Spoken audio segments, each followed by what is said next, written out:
Kunga Jungle here with the owner of the Summit Gym here in Big Bear, California, Abel Sanchez. Abel, you and Gennady Golovkin got a big fight coming up versus Curtis Stevens. Tell me a little bit about it.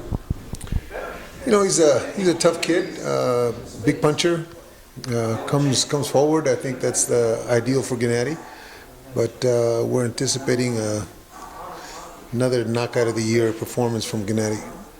Did you see Stevens' last fight? You mean against the dead man? Yes, I saw it. What did you think about that knockout?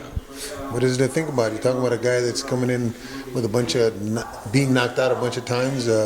It's a good fight for him to get some courage up for November the 2nd. But other than that, it proved nothing to nobody. Now let's go back to the beginning of this whole little press conference. When the fight was announced, I asked Gennady the same thing. Stevens came out really weird with a coffin that said GGG on it. Pretty much he was going to lay your fighter to rest in peace. What did you think about that? You know, that's his way of getting his courage up, and that's okay. That's good for if that's good for him. That's okay as long as he doesn't get too out of hand when they're together. That's okay with me. At the press conference that we had in New York and at the press conference that we had in LA, he's actually very professional. None of that came up. He spoke well. He spoke like a true gentleman. So I expect him to behave the same way on November the 2nd. In an interview that we did with Stevens, he pretty much said everybody, all of Gennady Golovkin's fans, and everybody thought that he was going to win.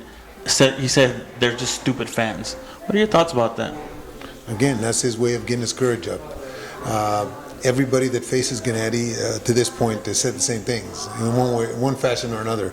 But that's what they're supposed to do. They're supposed to come in confident. They're supposed to come in with taking a title away from Gennady. If they didn't, and I'm sure they wouldn't be stepping to the ropes if they didn't have that kind of thought pattern. But I hope that he fights as hard as he's talking, because then I think all of us fight fans are going to be treated to a great fight.